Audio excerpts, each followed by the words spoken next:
Page number 39। वेदों की शिक्षाओं के आधार पर आर्य वर्ण व्यवस्था स्थिर थी और आर्य लोग विश्वास रखते थे कि वेदों का ईश्वरीय ज्ञान संसार के प्रारंभ से विद्यमान था। अंग्रेजों के प्रथम वैदिक विद्वान सर विलियम जोन्स लिखते हैं कि हम वेदों को केवल सबसे अधिक प्राचीन होने के गर्व को देने से इनकार नहीं कर सकते। महान फ्रेंच न्यायशास्त्री लुई जेकोलिए अपने मौलिक ग्रंथ भारत में बाइबल में लिखते हैं कि प्राचीनता की दृष्टि से सबसे पुराने विवरण ग्रंथों में भी निर्विवाद रूप से वेद पुरातन है। ये पवित्र ग्रंथ हैं जिन्हें ब्राह्मण परमात्मा द्वारा प्रतिपादित ज्ञान का संग्रह करते हैं। फारस, एशिया माइनर, मिस्र और यूरोप में जिसमें उपनिवेश भी न बसे थे, कोई बस्तियां भी न थी, उस समय भी वे भारत में पूजे जाते थे। फिर आगे लिखते हैं कि भारत संसार का पालना है, यहाँ से सार्वजनिक मातृभूमि अपने बच्चों को आगे भेज रही है और सुदूर पश्चिम भी अपने प्रारंभ की सृष्टि साक्षी उसकी वसीयत में पाता है। उसकी भाषा, उसके कानून, उसका नीति शास्त्र, उसका साहित्य, उसका धार्मिक विरोधी फारस, अरब, मिस्र सब में प्रारंभ में उसी की थाती को लिए बैठे हैं और अपनी सूर्य तपता जन्मभूमि को छोड़कर बहुत दूर ठंडे मेघाच्छन्न प्रदेश में जाकर वे व्यर्थ अपने रवानगी के स्थान को बुला बैठे हैं। दूसरा, उनकी त्वचा बुरी रहे या पश्चिम की बर्फ के संयोग से वह सफ़ेद बन जाए, उनके द्वारा संस्थापित संस्कृति की शानदार सल्तनतें गिर कर चकनाचूर हो जाए और उनका कोई निशान सिवाय कुछ वास्तुकला के ध्वंसावशेष के न बचा रह जाए। पहले की धूलों पर नए मानव खड़े हो जाएं, पुराने खंडरों पर नए शहर चाहे आबाद हो जाए, परंतु समय और बर्बादी मिलकर भी अपने प्रारंभ के सदा स्पष्ट चिन्ह को नहीं मिटा सकते। व्यवस्थापक मनु, जिनकी प्रामाणिकता संदेह के ऊपर है, ईसाई संवत के 3000 वर्ष पुराने समय के हैं। ब्राह्मण तो उन्हें और भी प्राचीन काल का समय का बताते हैं। पूर्वी तिथि कर्म की पुष्टि के लिए हमारा ज्ञान तथा भौतिक साक्ष्यां बाइबल की परंपराओं पर आश्रित है, हमारे तिथि कर्म से अधिक हास्यास्पद हैं और इस संसार के निर्माण के लिए विज्ञान की तान से अधिक मेल खाता है। अब हम देखेंगे कि मिस्र, जूडिया, यूनान, रोम सब अपना उल्टा पुरातन को ब्राह्मण समाज के वर्णों, सिद्धांतों, धार्मिक विचारों को उल्टा किए हुए हैं और इसके ब्राह्मणों, पुजारियों तथा इसकी चरित्रहीनता को अपने लिए हैं। साथ ही भाषा व्यवस्थापन तथा प्राचीन वैदिक समाज के दर्शन और अंगीकार कर गए हैं। जिस समाज के उनसे पूर्वज प्रारंभिक ज्ञान के महान विचारों को संसार को देने के लिए विदा हुए थे। वेदों पर प्रारंभिक ज्ञान मानव जाति को उस पवित्र स्थल पर हुआ होगा जो सर्वप्रथम पानी से निकला होगा,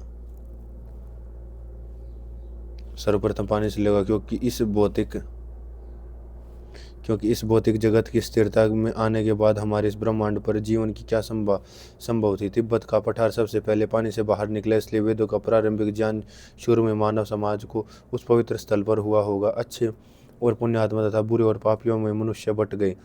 वेदों में पहलों को आर्य और पिछले को दस्यु कहा गया। यह भेद केवल भेद था।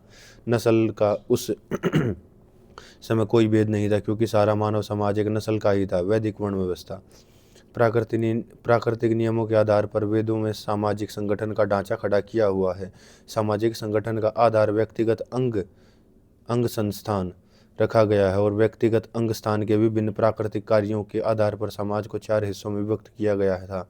सिर, 2 हाथ, जांघ और पैर चारों वर्णों में विभक्त मानव समाज के चिन्ह थे। यदि समाज को एक शरीर माना जाए तो इसका शरीर संस्थान इस प्रकार कार्य करेगा। यजुर्वेद के 21वें अध्याय के 11वें मंत्र में प्रश्न पूछा जाता है कि यह विराट व्यक्ति रूप को प्राप्त हुए मानवता की शक्ति व गुणों का वे कितनी प्रकार से वर्णन है। मुंह कौन सा है, हाथ कौन से है, जंघा कौन से, इस विराट पुरुष के पैर कौन से हैं। 12वें मंत्र में उत्तर दिया गया है। ऋषिध्यान ने उपयुक्त मंत्र का आशय इस प्रकार से व्यक्त किया है। पुरुष के मुख से ब्राह्मण की उत्पत्ति कही जाती है, अर्थात ज्ञान आदि सर्वप्रथम सर्वोत्कृष्ट गुणों और सच्ची वाणी और शिक्षक व प्रचारक के कार्यों से वह युक्त होता है उसने क्षत्रियों को बनाया है और उन्हें शक्तियों व शौर्य के गुण दिए हैं। कृषि, व्यापार, वाणिज्य के गुण लाभ मध्यवर्ती श्रेणी वाले जनता के हैं। ब्रह्मा के अनुशासन से इन गुणों से युक्त वैश्य या व्यापारी की उत्पत्ति हुई है। दूसरों की सेवा व उन पर निर्भर होने के विभेदक गुणों वाला शूद्र विचार शक्ति की शून्यता में सबसे निम्न स्तर के गुणों से उत्पन्न हुआ है। वर्ण व्यवस्था शब्द से मानवीय समाज के चारों विभाजक घटक हिस्सों का बोध होता है। व्यवस्था शब्द प्रबंध संगठन को व्यक्त करता है और वैदिक शैली की व्याख्या के अनुसार निरुक्त के अध्याय के 2 व 3वें वर्ण शब्द की व्याख्या इस प्रकार की गई है। वृ धातु वृंज वर्ण चुनना, नियत करना मूल से वर्ण शब्द निर्माण हुआ है। इसलिए इसका मतलब है जो चुना जाना हो, चुनाव के योग्य हो, या वह व्यक्ति जो अपने गुण व कर्म का पूरा विचार कर नियत किया जाता है अथवा चुना जाता। भगवत गीता में भगवान श्री कृष्ण कहते हैं कि इन गुणों, कार्यों, श्रेष्ठता, कार्य, चरित्र व आचार से पुराने आर्य लोगों का वर्ण निश्चित हुआ करता था। समाज में मनुष्य की स्थिति का निर्धारण करने के लिए जन्म ही अकेला साधक नहीं था। सामाजिक संस्थान या शारीरिक संस्थान को व्यक्तिगत मानवीय अंग स्थान की तुलना करने वाली यजुर्वेद की अलंकारिक ऋचाओं का क्या अभिप्राय है? संस्थात्मक व्यवस्था में ब्राह्मण की वही स्थिति है जो मानवीय संगठन में सिर की अवस्था है। मानवीय व्यवस्था में सिर की क्या स्थिति है? इंद्रियों को देखने, सुनने, सूंघने, चखने और सुनने के पांचों हिस्से शरीर के प्रमुख भाग में स्थित सिर में अवस्थित हैं। इंद्रियों के सब हिस्सों से सच्चा ज्ञान मन के माध्यम से बुद्धि तक पहुंचता है जो संपूर्ण शरीर को नियंत्रित करती है। शरीर के मध्य भाग में केवल क्रिया का भाग वाणी ही विद्यमान है। शरीर को स्थिर रखने वाला संपूर्ण भोजन मुख से ही गुजरता है और यह पचाने लायक होने से पूर्व दांतों द्वारा चबाया जाता है।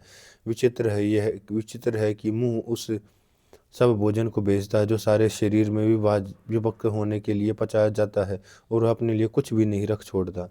इस उपमा की दृष्टि में रखकर कहा जा सकता है कि ब्राह्मण वह होता है जो दिन रात ज्ञान की प्राप्ति में लगा रहे और इस प्राप्त हुए ज्ञान को वाणी द्वारा सारे सामाजिक संगठन को देता है। बिना किसी तरह का प्राशार्मिक लिए उन्नत विचार समाज को देता है और वास्तव में संपूर्ण मानवीय सामाजिक व्यवस्था का संचालन करता है। इसी तरह एक क्षत्रिय की व्याख्या की जा सकती है जो सामाजिक संगठन को बाह्य आक्रमणों तथा आंतरिक अपराधों के हमलों से बचाता है और राज्य कार्यों की व्यवस्था करता है। वैश्य उसे कहा जा सकता है जो समाज की आर्थिक स्थिति के विकास में लगा हुआ है और समाज की भौतिक आवश्यकताओं का प्रबंध करता है। और एक शूद्र उसे कहा जा सकता है जिसका कर्तव्य है कि अन्य 3 वर्णों की सेवा करे। वेद द्वारा प्रतिपादित यह स्वाभाविक सिद्धांत है जिसके आधार पर मनु प्रथम न्याय शास्त्री ने गीता के में भगवान श्री कृष्ण ने गुण, कर्म, योग्यता व कर्तव्य कर्म के अनुसार चारों वर्णों के कर्मों का प्रतिपादन किया है। ब्राह्मण कौन है? पढ़ना, पढ़ाना, यज्ञ करना, यज्ञ कराने में सहायता देना तथा संसार के कल्याण के लिए नियमों का निर्माण कर देखभाल करना, दान देना तथा भेंट लेना, ये 6 कार्य ब्राह्मणों के हैं। स्थिरता, आत्मसंयम, तपस्या, पवित्रता, क्षमा, जागरूकता, बुद्धिमत्ता, ज्ञान, परमात्मा में विश्वास, ये विशेषताएं तथा गुण पुरुष या स्त्री मानव के ब्राह्मण कहलाने से पूर्व होना आवश्यक है। क्षत्रिय कौन है? भय या पक्षपात के बिना पूर्ण न्याय युक्त शासन व्यवस्था द्वारा जनता की रक्षा करना, सत्य व न्याय के कार्य संचालन के लिए व्यय करना, ज्ञान बढ़ाना, यज्ञ करना, वेदों का अध्ययन करना तथा इंद्रियों के पूरे नियंत्रण द्वारा विषय संबंधी उपयोग के आकर्षण से बचे रहना, यदि 6 कार्यों को करना क्षत्रिय का कर्तव्य है। साहस, वैभव, दृढ़ता, चतुरता, लड़ाई छोड़कर न भागना, उदारता शासक की प्रकृति क्षत्रिय की विशेषताएं हैं। वैश्य कौन है? पशुओं के समूह की पालना, उनकी नस्ल अच्छी करना और उनका बढ़ाना। ब्राह्मणों व क्षत्रियों के लिए अपने विभिन्न कार्यों के संचालन के लिए धन व्यय करना, शूद्रों का पालन करना, यज्ञ करना, वेदों व शास्त्रों का अध्ययन करना व ब्याज पर रुपया ऋण में देना, भूमि पर कृषि करना, वे वैश्य की विशेषताएं और कर्तव्य हैं। शूद्र कौन है? शूद्र उस व्यक्ति को कहा जाता है जो ज्ञान प्राप्त करने में असमर्थ है, इसलिए वह शूद्र की कोटि में उपयुक्त है। शूद्र उसे कहा जाता है जो ज्ञान प्राप्त करने में असमर्थ है, इसलिए वह शूद्र की कोटि में उपयुक्त है। वह किसी प्रकार की असम्मान, डा या धोखे की भावना के बिना ही अन्य सब वर्णों की ईमानदारी से सेवा करता हुआ अपनी आजीविका को कमाए। शूद्र की यही अकेली विशेषता और कर्तव्य है। सारांश यह है कि जो युवकों का शिक्षक है, धर्म का प्रचारक है तथा व्यवस्थापक है, वस्तुतः जो समाज को उचित मार्ग पर ले जा सकता है और स्वयं सादगी व पवित्रता का जीवन व्यतीत करने वाला है, वही व्यक्ति ब्राह्मण है। जो स्वभावतः क्षत्रिय होते हैं, उनके हाथों में राज्य कार की बागडोर सौंपने से देश कुशासन व कुप्रबंध से कभी कष्ट नहीं पाता। यदि राज्य के वैश्य विश्वस्त और ईमानदार व्यक्ति हैं तो समाज की आर्थिक स्थिति सभी कभी कभी नहीं बिगड़ सकती। और जो ज्ञान शून्य है वे शेष 3 वर्णों की ईमानदारी से सेवा करें। जब तक समाज का यह प्राकृतिक विभाजन भारत में बना रहा, उस समय तक आर्यों ने संसार के दूर से दूर छोर तक अपने उपनिवेश बसाए और संपूर्ण संसार को अपनी संस्कृति, सभ्यता और न्याय व्यवस्था की शिक्षा दी। लाखों वर्षों तक स्थिति इस प्रकार चलती रही। 4000 वर्ष पूर्व अधर्म ने धर्म का स्थान ले लिया। आर्यों का प्राचीन संगठन कौरवों व पांडवों के पारस्परिक ईर्ष्या व घमंड की चट्टान से टकराकर चकनाचूर हो गया। अर्जुन को संबोधित करते हुए अपनी दिव्य दृष्टि से योगीराज श्री कृष्ण ने कहा, हे माधव, इंद्रियों के विषयों में फंस जाने से इनमें आसक्ति उत्पन्न हो जाती है। इच्छा अथवा काम से क्रोध उत्पन्न नहीं होता। क्रोध से बुद्धि विचलित हो जाती है। बुद्धि का स्थिर न होने से ज्ञान का नाश हो जाता है। ज्ञान नाश से मनुष्य नष्ट हो जाता है। व्यक्तियों के अनुसार ही राष्ट्रों का उत्थान पतन होता है। व्यक्तिगत आसक्ति को संतुष्ट करने की इच्छा से ही विनाश होता है। कुरुक्षेत्र के मैदान में भारतीय छात्र तेज की व्यवस्था जड़ता से ही विनष्ट हो गई है और ब्राह्मण वर्ग अनियंत्रित हो गया है तथा उसने दूसरे वर्णों को अपने दास के रूप में परिवर्तित कर लिया है। मनुष्य के वर्ण निर्धारित करने के लिए जिस चरित्र व आचार की आवश्यकता होती है, उसकी उपेक्षा करके जन्म को निर्णायक वस्तु समझा जाने लगा। धीमे धीमे इस जातिगत दृढ़ता ने व्यवस्था का रूप धारण कर लिया और विद्वान ब्राह्मणों का अभाव हो गया। धीरे धीरे ब्रह्मचर्य व्यवस्था की भी समाप्ति होगी, क्योंकि ब्राह्मणों को यही डर ही नहीं रह गया था कि उनकी संतान का उचित शिक्षण न हुआ तो वह शूद्रों की श्रेणी में पतित हो जाएंगे और वर्ण व्यवस्था बद्धमूल हो गई तो निम्न वर्ग के लिए उच्च वर्ग में जाने का कोई प्रलोभन नहीं रहा। विशुद्ध वैदिक विश्वास अंधविश्वासों में परिवर्तित हो गए। वैदिक भावनाओं का एकमात्र सार अद्वितीय ब्रह्मा का स्थान असभ्य जातियों ने 1001 देवताओं ने ले लिया और आध्यात्मिक ज्ञान का एकमात्र अधिकारी ब्राह्मणों ने अपने को घोषित कर लिया। उत्तर भारत में यद्यपि वर्ण व्यवस्था कठोर रूप में जन्मगत थी, तो भी वर्णों के 4 विभागों को स्वीकृत किया जाता था, परंतु दक्षिण भारत में क्षत्रिय और वैश्यों की सत्ता को समाप्त कर दिया गया और तथा संपूर्ण जाति को ब्राह्मण और अब्राह्मण 2 भागों में विभाजित कर दिया गया। इसके बाद ये उपजातियां कुकुरमुत्ते की भांति बढ़ने लगी। मूर्ति पूजा और मनुष्य पूजा ने तो पहले ही 999 धार्मिक श्रेणियों को जन्म दे दिया था, परंतु प्रतीत होता है कि हिंदू समाज को विघटित करने के लिए यह पर्याप्त नहीं था और प्रमुख जातियां 9999 उपजातियों में विभाजित हो गई। जब यह एक बार विघटन प्रारंभ होता है तो उसे रोकना लगभग असंभव हो जाता। प्रत्येक श्रेणी और प्रत्येक उपजाति दूसरों को तिरस्कार से देखने लगी। जो लोग राजनीतिक दृष्टि से पिछड़े हुए थे, उन्हें अपने आप को उच्च जाति कहने वालों ने घृणा की दृष्टि से देखना प्रारंभ किया। इस प्रकार उत्तर भारत में अस्पृश्यता को जन्म मिला और दक्षिण भारत में तो उन्हें अदर्शनीय समझा जाने लगा तथा उन्हें दूर रखा जाने लगा। कथा कथित पंचम, महाभारत काल न तो वेदों में और न ही शास्त्रों में पंचम वर्ग का कोई वर्णन उपलब्ध है। प्रतीत होता है कि बाद में अस्पृश्यों और दलितों को पंचम नाम से पुकारा जाने लगा। महाभारत में कहा है समर्ताश्च वर्णा चत्वारो पंचमो नाभिगम्यते। विश्व के इतिहास में प्रथम बार इस प्रकार का अतुलनीय सामाजिक और आर्थिक अत्याचार प्रारंभ हुआ। मनुष्य संपूर्ण हिंदू समाज का 1/3 भाग आजकल पंचम वर्ग में रखा जाता है और 1/3 भाग में वे लोग सम्मिलित नहीं है जो उत्तर भारत में शूद्र कहलाते हैं। दक्षिण भारत में ब्राह्मणेतरों को अब्राह्मण कहा जाता है और यह समझा जाता है कि इन्हें हिंदुओं के धार्मिक संस्कारों का अधिकार प्राप्त नहीं है। आज के युग का अशिक्षित ब्राह्मणों द्वारा शिवाजी महाराज के परंपरागत उत्तराधिकारी कोल्हापुर के महाराज को भी वैदिक संस्कारों के योग्य नहीं समझता। 24 करोड़ हिंदुओं में से जैसा कि मैं आगे दिखाऊंगा केवल 10 लाख करोड़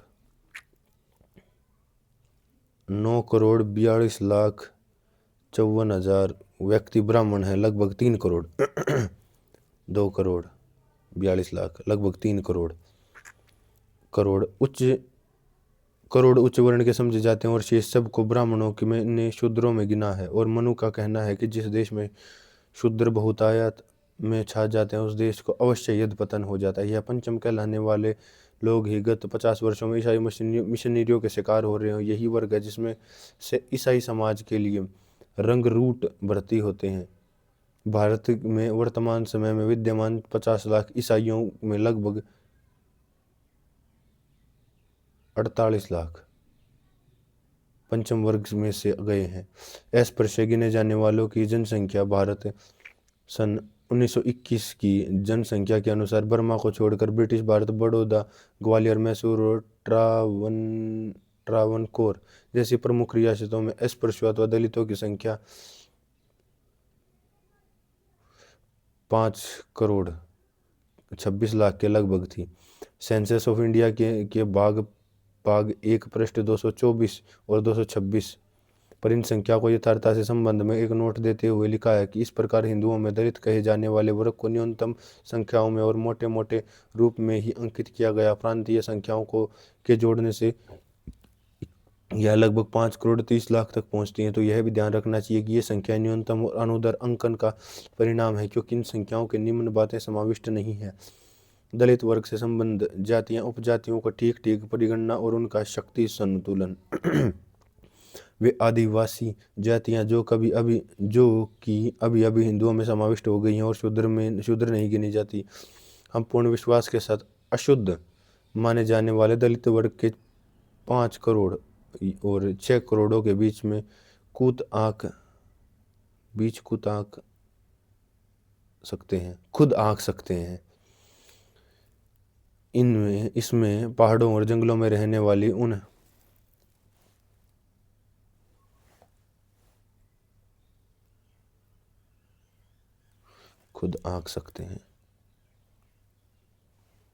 इनमें पहाड़ों और जंगलों में रहने वाली उन उपजातियों को भी गिना जा सकता है जो अपने आप को हिंदू कहती है, परंतु उन्हें अजय धर्मी गिना जाता है। इनकी संख्या के संबंध में सेंसस रिपोर्ट ऑफ इंडिया का कहना है कि आदिवासियों की ठीक ठीक संख्या बता सकना संभव नहीं है, परंतु पहाड़ों और जंगलों में रहने वालों तथा उन स्थानों की निवासिनी समझी जाने वाली जाति की या गोंड, संथाल और ओरियान आदि जातियों की संख्या मोटे तौर पर 1,60,00,000 से कुछ अधिक है। दलितों की जो संख्याएं घोषित की गई उनके मध्यमान 4,494,545,00,000 में यदि अधिक पहाड़ों और जंगलों में रहने वाली जातियां 160,00,000 संख्या जोड़ दी जाए तो हिंदुओं के निम्न वर्ग अथवा दलितों और अस्पृश्यों कहे जाने वाले 934,00,000 हो जाती। इस प्रकार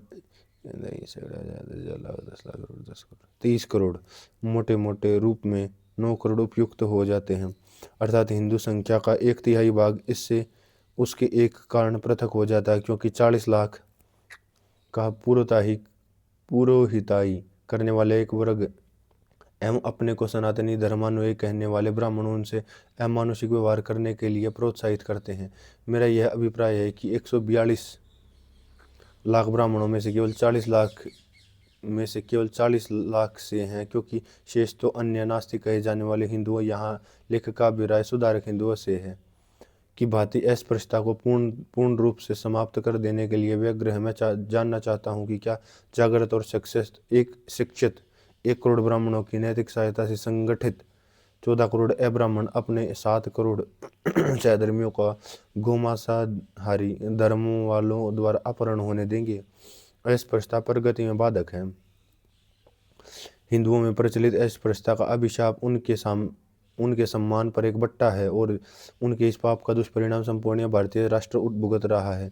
जब कभी हमारे राजनीतिक नेता स्वराज्य की मांग पेश करते हैं तो उनके सामने उनके पापों को रखकर उनका मुंह बंद कर दिया जाता है, और जो लोग अपने ही समाज के 1/3 लोगों को गुलाम बनाए हुए हों और उन्हें अब पैरों के तले कुचल रहे हैं।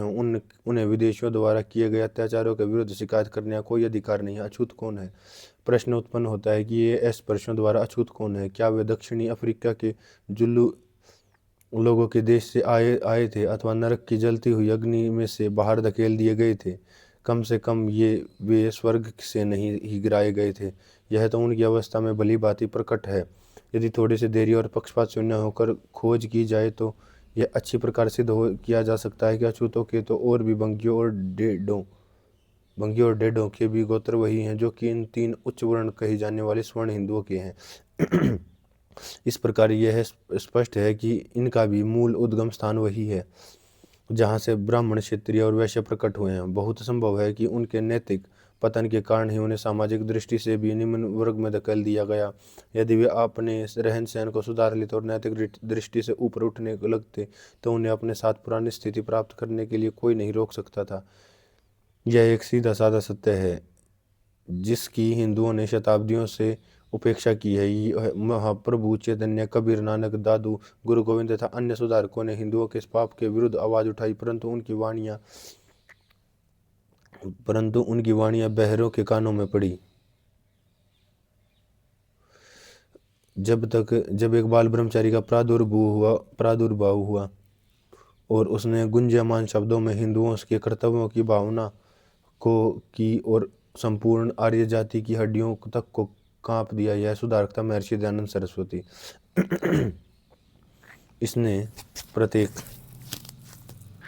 इसने प्रत्येक मनुष्य को समान अधिकार का दावा किया और समाज को गुण कर्मानुसार 4 वर्णों में विभाजित करने की आवाज उठाई।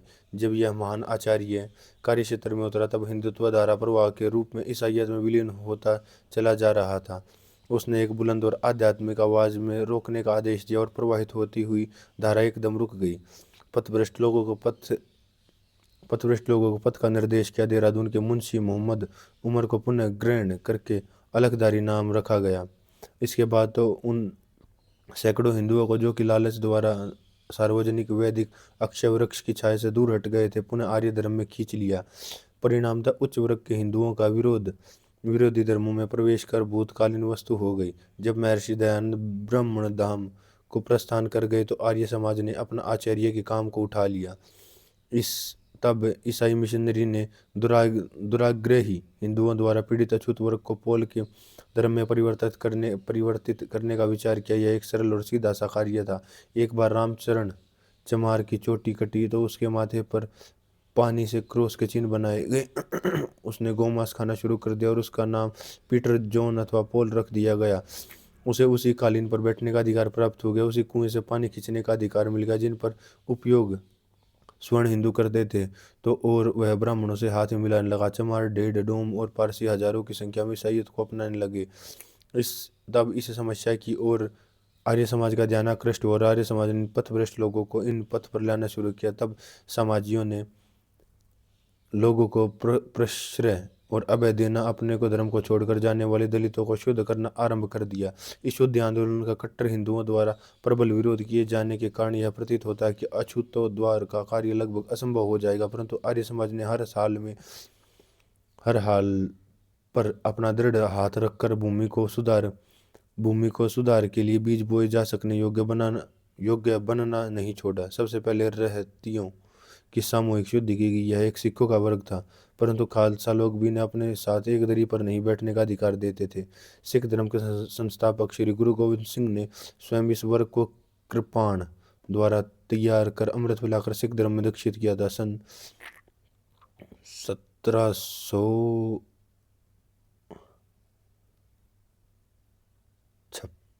1716 के मध्य में इस वर्ग के कुछ लोगों ने अपनी शुद्धि के लिए प्रार्थना की और अगले कुछ ही मासों में 1000 से अधिक व्यक्ति आर्य समाज में भाइयों के रूप में प्रविष्ट कर लिए गए और इन लोगों को पूर्ण सामाजिक और धार्मिक और अधिकार प्रदान किए गए। पहले तो आर्य समाजियों को अनेक कष्ट दिए गए, परंतु आर्य समाजियों का सामाजिक व जाति बहिष्कार किया गया। परंतु 1898 के अंत में यह विरोध भाव समाप्त हो गया और लगभग 1000 रहतिये हिंदू समाज में खपा लिए गए। 1902 में आर्य समाज ने सियालकोट पंजाब के मेघों के द्वार का प्रश्न अपने हाथ में लिया और इन मेघों को अछूत समझा जाता था। पहले तो यहाँ भी इस तीव्र कार्य का तीव्र विरोध किया गया। हिंदुओं द्वारा इन नए आर्य समाजियों को पीड़ित करने के कार्य में मुसलमान भी सम्मिलित हो गए थे, परंतु जब ये 1 लाख से भी अधिक व्यक्ति द्वारा अन्य आर्यों के समान अधिकार भोगने लगे तो विरोध अपनी प्राकृतिक मृत्यु में मर गया। और तब मुजफ्फरगढ़ और मुल्तान जिले के ओड, पंजाब के पहाड़ी प्रदेशों के डोम हजारों की संख्या में शुद्ध किए गए एवं मेघों के उद्धार के लिए जम्मू और कश्मीर रियासत में तथा अन्यत्र आंदोलन किया गया। परिणामतः 40,000 से भी अधिक आर्य समाज में प्रविष्ट हो गए। अब तक वे आते जा रहे थे। इस प्रकार पंजाब पथ प्रदर्शन कर रहा था। पिछली सेंसेक्स रिपोर्ट 1921 में पता चलता है कि संयुक्त प्रांत और आगरा और अवध का ईसाई मिशन बात की शिकायत करने लगा कि उनके द्वारा संचालित धर्म परिवर्तन के कार्य में आर्य समाजी रुकावटें डाल रहा है। समाजियों ने रुकावटें डाल दी। दिल्ली और उसके आसपास आर्य समाज उन सैकड़ों अछूतों को पुनः हिंदू धर्म में लेकर आया जो केवल नाम मात्र के ईसाई थे। हजारों दांडकों, चमारों, रेंगड़ों और बंगियों तक के भविष्य में ईसाइयों के होने वाले आक्रमणों से बचा लिया। ईसाई मिशनरियों ने तो निराश होकर यह धर्म परिवर्तन का कार्य ही छोड़ दिया होता यदि उन्हें अप्रत्याशित रूप से सहायता न मिल गई होती। हिंदुओं के सामूहिक रूप से धर्म परिवर्तन के लिए अत्यधिक उत्साही होते हुए भी मुसलमानों को अपना यह काम छोड़ देना पड़ा और उनका यह कार्य भाग्य के सहारे और अति सूक्ष्म ढंग से होने लगा।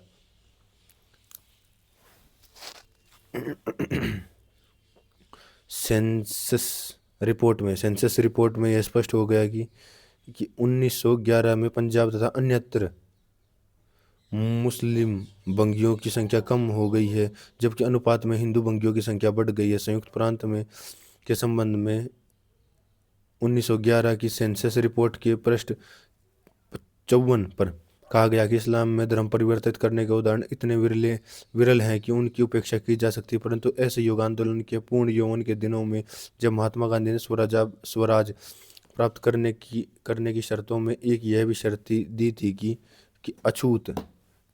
अछूत वर्ण को हिंदुओं में पूर्णतः मिला लिया जाए और उनका उद्धार किया जाए, तो मुसलमान नेताओं ने इसे एक स्वर्ण अवसर समझा और हिंदू अछूतों को इस्लाम में दीक्षित करने के लिए एक आयोजन प्रारंभ किया। मेरे लिए तो अस्पृश्यता के अभिशाप को काट फेंकना भारतीय राष्ट्रीयता की सुरक्षा के लिए आवश्यक शर्त है। अखिल भारतीय राष्ट्रीय महासभा कांग्रेस के 34वें अधिवेशन की स्वागत समिति में अध्यक्ष पद से 27 दिसंबर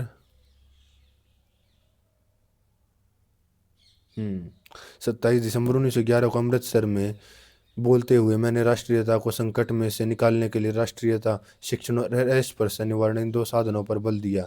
अस्पृश्यता निवारण के संबंध में मैंने कहा कि राष्ट्र में एक वस्तु की कमी है, वह क्या है? मुक्ति सेना, सल्वेशन आर्मी के जनरल बूथ टकर ने सुधार योजना समिति के सम्मुख अपने वक्तव्य में कहा था कि 6 करोड़ भारतीय अछूतों को विशेष सुविधा दी जानी चाहिए क्योंकि वे ब्रिटिश सरकार के आधार स्तंभ है। मैं आप में से निवेदन करूंगा कि आप इस वक्तव्य के अंतरस्थल में घुस जाने का प्रयत्न करें कि ये 6 करोड़ अछूत सरकार के आधार स्तंभ कैसे बन सकते हैं, जबकि आप इस पवित्र पंडाल में इकट्ठे हुए हैं। तो मैं भी आपसे प्रार्थना करूंगा कि आप इसे शपथ उठाएं कि इन अछूतों के प्रति आपका व्यवहार इस प्रकार का हो कि उनके बच्चे आपके बच्चों के साथ कॉलेजों और स्कूलों में पढ़ सकें। आप उन्हें अपने परिवारों में उसी प्रकार घुलने मिलने दीजिए जिस प्रकार आप स्वयं अपने परिवारों में घुलते मिलते हैं। इनका परिणाम यह होगा कि वे आपकी राजनीतिक प्रवृत्तियों और प्रगति में आपके साथ अपने कंधे भिड़ाकर चल सकेंगे। देवी और सज्जनों, मेरे साथ मिलकर हृदय से यह प्रार्थना कीजिए कि मेरा यह स्वप्न सिद्ध हो। अमृतसर में के कांग्रेस अधिवेशन के बाद मैंने गुरुकुल का कार्य संभाल लिया, परंतु जब कांग्रेस का कलकत्ते में विशेष अधिवेशन हुआ तो मैं केवल मात्र इस कारण में उसमें सम्मिलित नहीं हुआ क्योंकि मैंने वहाँ स्वागत समिति में एक प्रस्ताव भेजा था कि जिसमें उस महान राष्ट्रीय असेंबली में यह प्रार्थना की गई कि वह कांग्रेसी प्रोग्रामों की सूची में अछूतोद्वार के कार्यक्रम को सम्मिलित कर लें, परंतु दुर्भाग्य से उस प्रस्ताव पर विशेष समिति तक मैं विचार करने की आवश्यकता नहीं समझेगी। नागपुर के कांग्रेस अधिवेशन के पूर्व महात्मा गांधी मद्रास गए थे। वहां दलित जाति के लोगों ने अपनी स्थिति के संबंध में इस प्रकार के प्रश्न गांधी जी से किए कि वे हकला गए और उसके बाद स्वराज्य प्राप्ति के लिए यह भी शर्त लगा दी कि 12 मास के अंदर अंदर अस्पृश्यता दूर कर दी जानी चाहिए। गुरुकुल का प्रबंध दूसरे हाथों में सौंपकर जब मैं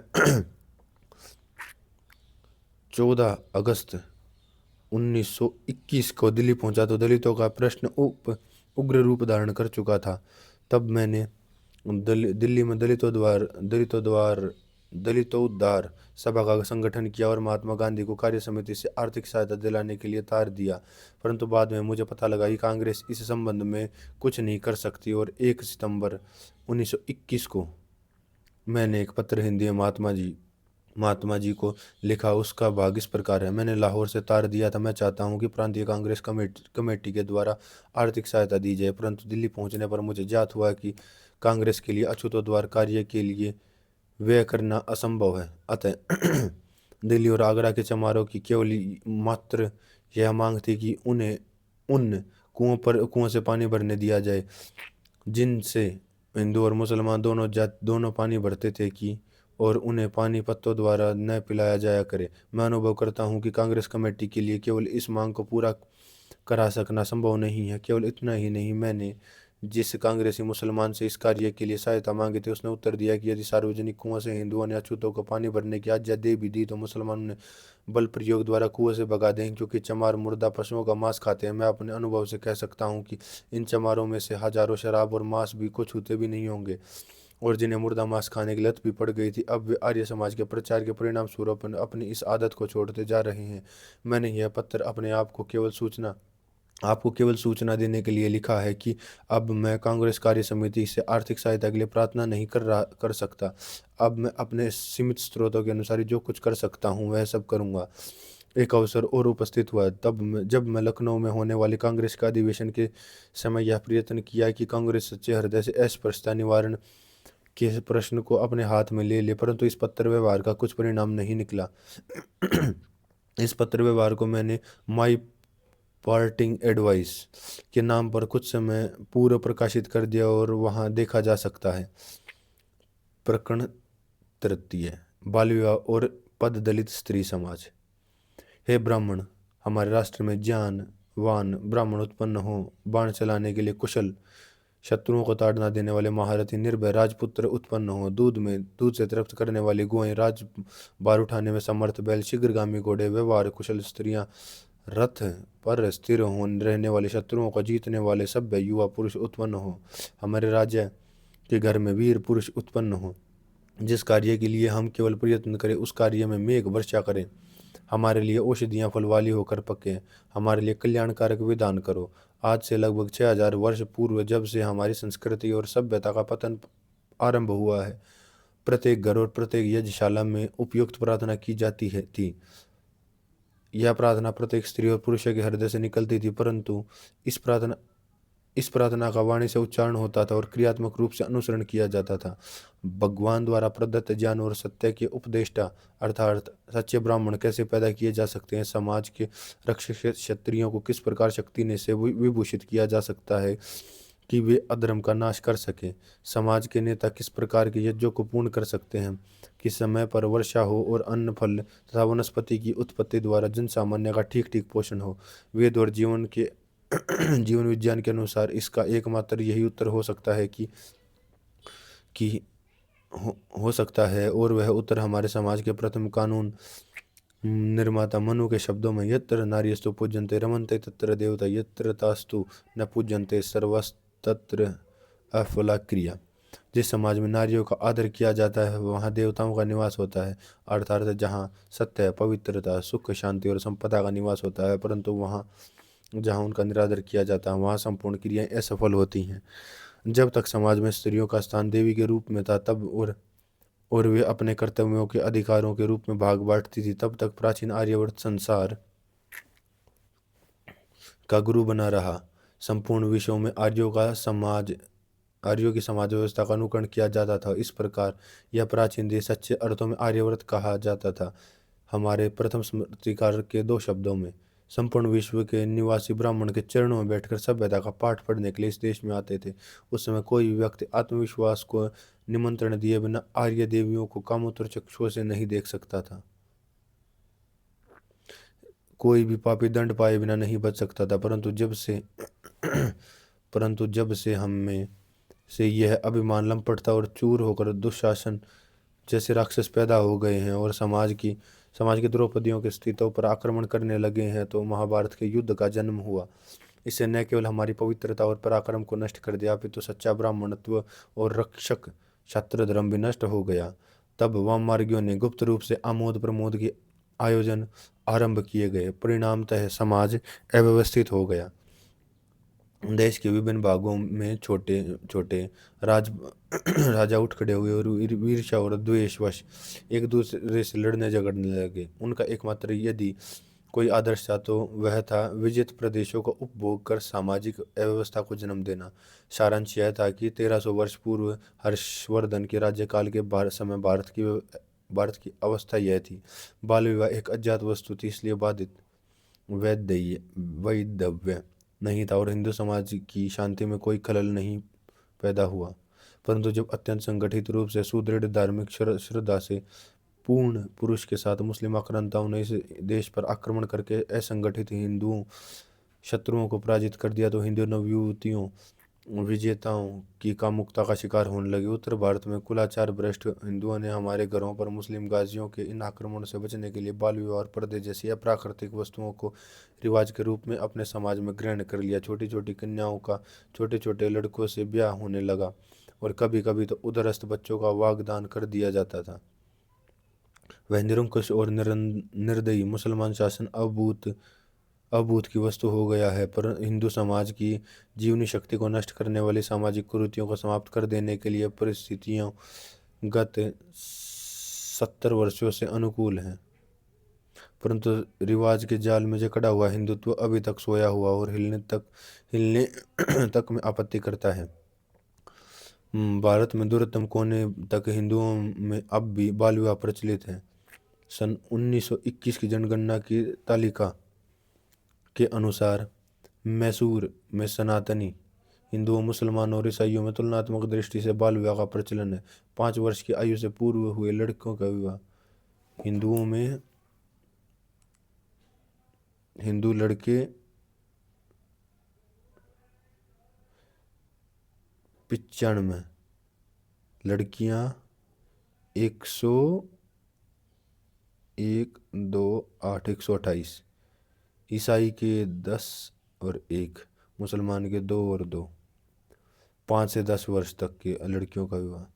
कुछ 44 लाख निवासियों के कुछ 55 लाख निवासियों में से लगभग 3 लाख मुसलमान हैं और 1 लाख ईसाई तथा अन्य संप्रदाय के। यदि मुसलमान और ईसाइयों में बाल विवाह को उसी प्रकार से प्रचलित होता जिस प्रकार हिंदुओं में है, तो उन दोनों संप्रदायों में 10 वर्ष की आयु तक के ब्याए गए लड़के और लड़कियों की कुल संख्या 3478 है। यह संख्या इस वर्ष की आयु तक ब्याए गए हिंदू बच्चों की का 11वां भाग होती है, अर्थात 316 होती है। मुसलमान ईसाइयों में 10 वर्ष की आयु तक ब्याए गए बच्चों की कुल संख्या 55 तक की पहुंचती है। जैसे ही गणना की प्रवृत्ति से प्रकट और इसका परिणाम संपूर्ण भारत में भयंकर रूप से दिखाई दिया। सन 1921 की जनगणना के अनुसार पौराणिक कट्टर हिंदुओं में आर्य समाजियों, ब्रह्म समाजियों, सिखों, जैनियों और बौद्धों के पृथक पृथक करने के बाद बाल विवाहों की ठीक संख्या निम्न प्रकार से है। कुल संख्या 7,36,000। यह संख्या भयंकर रूप से स्तब्ध कर देने वाली है। 7 लाख विधवाओं में से हजारों की संख्या विधवाएं सतीत्व का जीवन व्यतीत करती हैं, और संभवतः यह उनकी तपस्या का ही फल है कि हिंदू समाज आज भी अपनी सत्ता को स्थिर रखे हुए, परंतु प्रबल प्रबल बहुमत उन्हीं का है जो कि अपने घरों को छोड़ने के लिए इस कारण बाधित हुई हैं, क्योंकि उन्हीं के सगे स्त्री पुरुष संबंधियों ने उन्हीं पर एकथनीय अत्याचार किया अथवा कामुकतापूर्ण आक्रमण किए, और उन्हें या तो मुसलमानों का आश्रय लेना पड़ा या वेश्याओं को जन्म देना पड़ा। इस प्रकार एक ओर तो उनके कारण हिंदुओं की संख्या कम हो गई, और दूसरी ओर गौ मांसाहारी समाज की संख्या बढ़ती चली गई। केवल मात्र यही एक बुराई नहीं है जो इस प्रकार बढ़ गई, परंतु यदि एक विवाहित छोटी आयु की लड़की विधवा नहीं हो पाती तो उसका गर्भाधान उपयुक्त आयु में से पूर्व हो जाता है और वह दुर्बल बच्चों को जन्म देती है।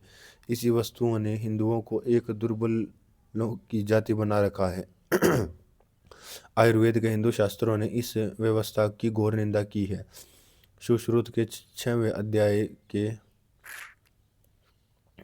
68वें श्लोक से 68वें से 69वें श्लोक में भगवान धन्वंतरी कहते हैं कि यदि 16 वर्ष से कम आयु की लड़की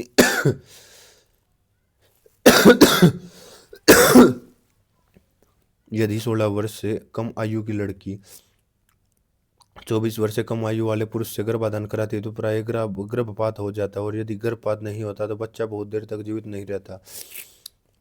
यदि जीवित रह भी जाता है तो वह अत्यंत दुर्बल इंद्रिय हो जाता है, इसलिए बहुत छोटी आयु की बालक का गर्भधान नहीं कराना चाहिए।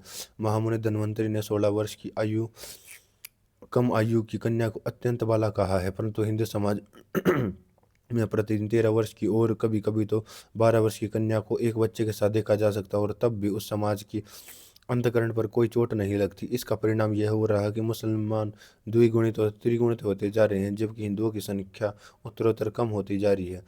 सन 1911 की जनगणना संबंधी प्रतिव्रत में कहा गया है कि गत शताब्दी में मुसलमानों की संख्या 6.7% बढ़ी है, जबकि 6.7% बढ़ी है, जबकि हिंदुओं की 5% ही बढ़ी है। इनमें से एक कारण यह भी है कि हिंदुओं तथा अन्य धर्मों के लोग थोड़े थोड़े पर निरंतर रूप से इस्लाम में दीक्षित हो रहे हैं, परंतु इस अपेक्षाकृत वृद्धि का प्रमुख कारण है कि पैगंबर के अनुयायियों की में प्रजनन शक्ति का बाहुल्य है। उनका एक आंशिक कारण यह भी हो सकता है कि उनका भोजन अधिक पौष्टिक होता है, परंतु कारण यह है कि हिंदुओं की अपेक्षा मुसलमानों की सामाजिक रीतियां जनसंख्या को बढ़ाने में अधिक उपयुक्त और अनुकूल है। मुसलमानों में विवाह संबंधी प्रतिबंध अपेक्षाकृत कम है, बाल विवाह का प्राय अभाव और विधवाएं बहुधा पुनर्विवाह कर लेती हैं। मुसलमानों में अपेक्षाकृत अधिक प्रजनन शक्ति है। इसकी पुष्टि इसी से हो जाती है कि 15 से 40 वर्ष की आयु की कुल स्त्रियों में मुसलमानी विवाहित स्त्रियों की संख्या अनुपातत है अधिक है, जबकि हिंदू विवाहित स्त्रियों में की संख्या कम है।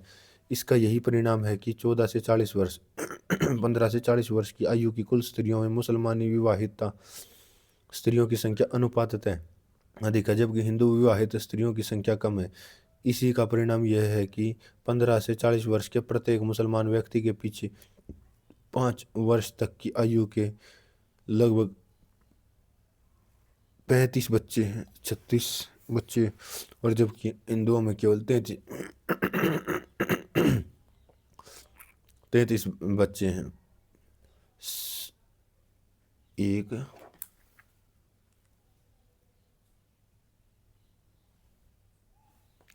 1881 से अब तक मुसलमानों की संख्या में 26.4% तक की वृद्धि है, और हिंदुओं में 14% तक की वृद्धि हुई है। संक्षेप में सार यह है कि हिंदुओं की तुलनात्मक दृष्टि से अवनति का मुख्य कारण बाल विवाह और बाल विधवाओं का पुनर्विवाह न होना है।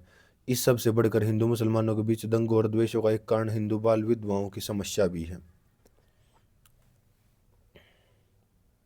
चौथा प्रकरण आश्रम चौथा कारण प्रकरण 6 आश्रम धर्म का भंग। सनातन वैदिक धर्मों की शिक्षाओं के अनुसार सामान्य मनुष्य की जीवन अवधि 100 वर्ष समझी जाती है। इसमें से 25 वर्ष के समान चार समान भागों में विभक्त किए जाते हैं। जीवन की इस सामान्य अवधि को विधिवत जीवन यापन करना तथा विशेष साधनों द्वारा 300 वर्ष तक और कभी कभी 400 वर्ष तक खींचा जा सकता है। इसे सामान्य रूप से इन चार भागों में विभक्त किया जाता है।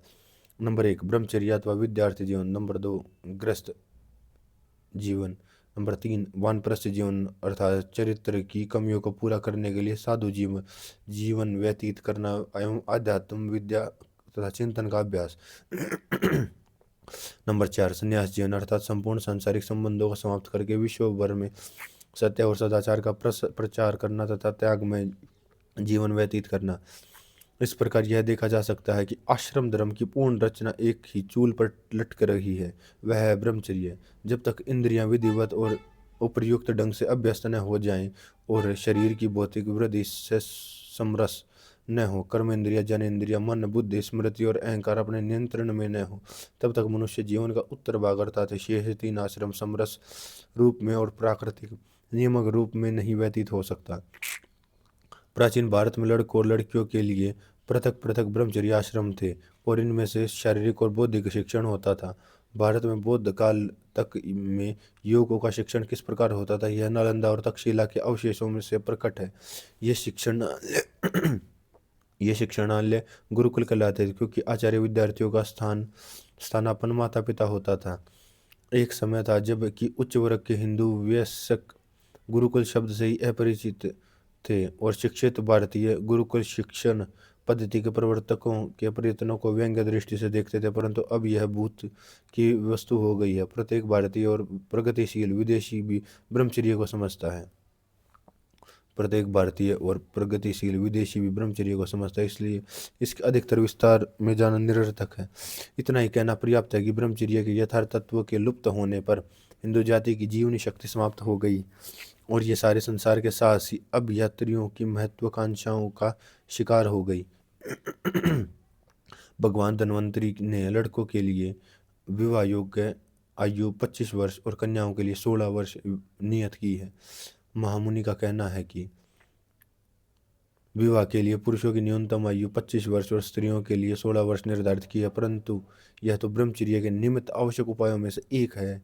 एक निर्दिष्ट आयु तक अविवाहित रहना व्यर्थ होगा यदि शारीरिक और मानसिक अभ्यास द्वारा मनोवृत्तियों पर नियंत्रण नहीं किया जाता, उपयुक्त चिंतन और परिश्रम द्वारा इंद्रियों को वश नहीं किया जाता और उच्च विचार तथा सादा जीवन को